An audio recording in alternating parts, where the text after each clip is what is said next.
Et la team, j'ai plus de voix. C'est pour vous donner l'indicateur du match, comment je l'ai vécu. Hein. J'ai d'ailleurs cassé l'écran de mon téléphone sur le but d'Hakimi. On y reviendra.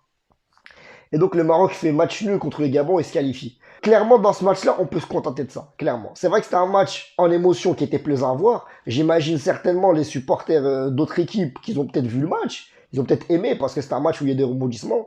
Mais pour les Marocains, c'était un match vraiment... c'était en souffrance, hein, je vous mens pas. Là, j'ai besoin d'un Doliprane, pour vous dire. Pour vous dire, je fais ce débrief, mais j'ai la voix de la crime. C'est c'est incroyable. Et j'ai encore la voix de la crime qui parle dans un interphone cassé. C'est encore pire. Ma voix, elle veut rien dire. Donc c'est un match où clairement le Gabon, ils ont dominé le Maroc. Clairement, déjà dans les stats, ils ont dominé le Maroc. C'est vrai que le Maroc avait la possession, mais si on voit juste les zones d'occupation du terrain, on peut voir que le Maroc présente la zone la plus occupée. Après, c'est vrai que globalement, c'est un peu similaire, mais le Gabon, ils ont dominé le Maroc. Le Gabon, ils ont eu plus de tirs que le Maroc. Le Gabon, ils ont été plus dangereux que le Maroc. Voilà. Et le Gabon, ils ont mis 2 buts dans le jeu. L'équipe du Maroc, elle a mis 2 buts, mais sur coup de pied arrêté, dont un magnifique coup franc de Hakimi, qui a été stream par Mbappé. Peut-être que Mbappé, il va prolonger grâce à ce coup franc. C'est pas sûr. Et le Maroc, moi, ils m'ont énervé un peu ce match-là. Le Maroc, la stratégie de jouer les ballons longs, ça m'a énervé. Parce qu'ils ont joué des ballons longs. À la retombée, il y avait quasiment personne. Ça ne marchait pas. Ça marchait pas. Tu joues des ballons longs. Mais le problème, c'est que la doublette du Maroc, El Kaabi et Nessiri, ils n'ont pas les qualités techniques.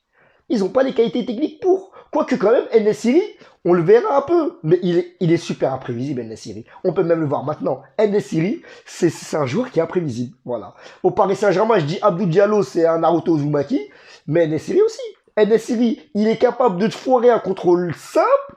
Il est capable de te faire un geste technique de malade mental durant le match. Mais il est grave imprévisible. On ne sait pas ce qu'il va faire. Même lui, son corps, il ne le contrôle pas. On dirait c'est une voiture télécommandée, Nessiri. Il bouge, mais on ne sait pas s'il contrôle ses articulations. C'est dur à lire pour l'adversaire, mais également pour lui. Et Nessiri, il ne fait pas un top match.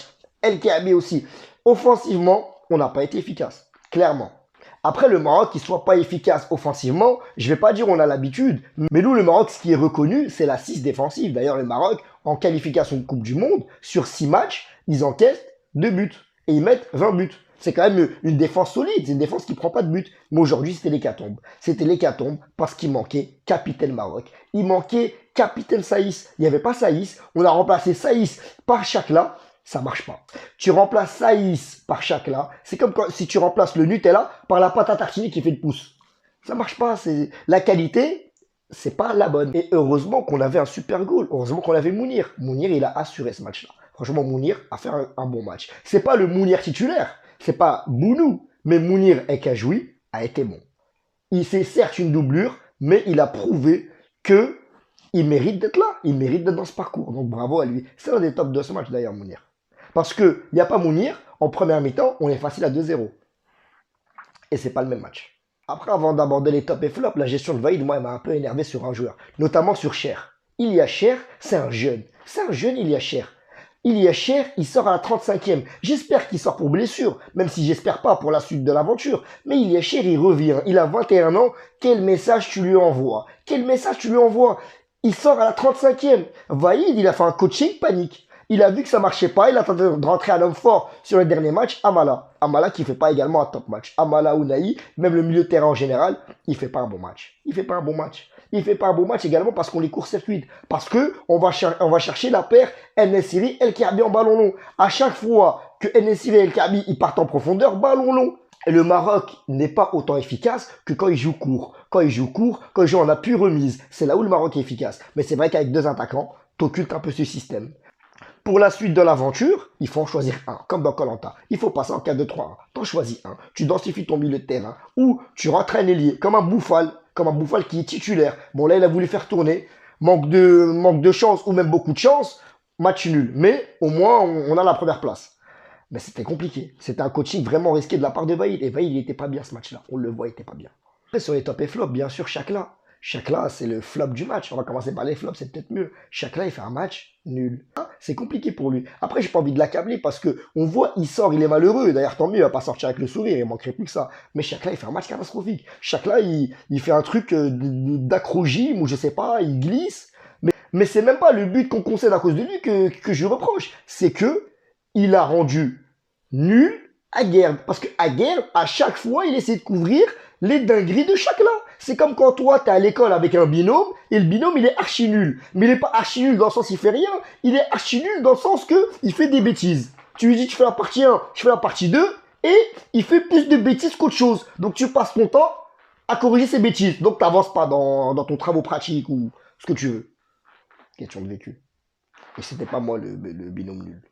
Et puis, il faut parler de Enesiri El Kaabi. Et Enesiri El Kaabi, dans Olivier Tom, on a la paire en or avec Olivier Hatton et Ben Baker. Et ben eux, c'est la paire en cuivre, la paire en charbon. C'est une paire, elle est compliquée. Je les ai vus partir à un moment en combinaison, les deux, mais je savais qu'il allait pas avoir but. J'étais sûr. C'était coté à 1,1. C'était sûr qu'il allait pas avoir but. C'était sûr. J'ai vu le Kaabi s'excentrer sur le côté.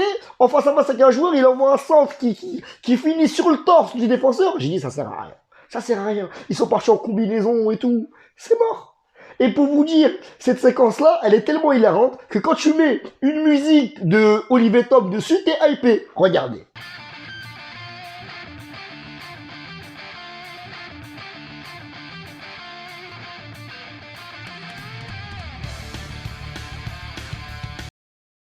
Et maintenant, si on finit sur une bonne note, sur l'étape du match, on a Bouffal. Bouffal, il rentre, c'est un impact player. Bouffal, il change cette équipe. On a également Hakimi. Hakimi, ce match-là, ça a été l'un des rares qui a été bon. Hakimi, il a été bon. Hakimi, c'est un joueur, c'est la vivacité incarnée, Hakimi. Et ce match-là, c'était pas Hakimi, mais Hakimax. Moi, pour moi, Hakimi, c'est peut-être pas le leader sur le terrain. Parce que moi, le leader, vous n'allez pas me l'enlever, pour moi, c'est Saïs. Saïs, on voit aujourd'hui, il a manqué à cette équipe. Saïs, c'est l'âme de cette équipe. Mais Hakimi, c'est la star. Et Hakimi, aujourd'hui, il a fait un match de star. Il a libéré cette équipe du Maroc.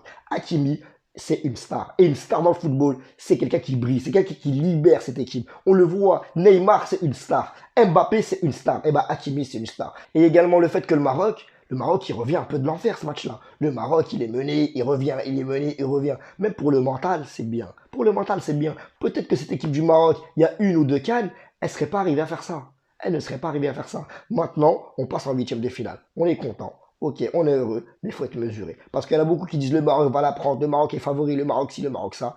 Ce match-là, il nous a remis les pieds sur terre. La canne, déjà les petits peuvent battre les gros, mais également les gros sont dangereux. C'est logique. Et le Gabon, ils ont très bien joué. Et pour la confiance, quand tu as une star de ton équipe, un joueur top calibre mondial qui te libère, ça fait un bien dans tout le groupe.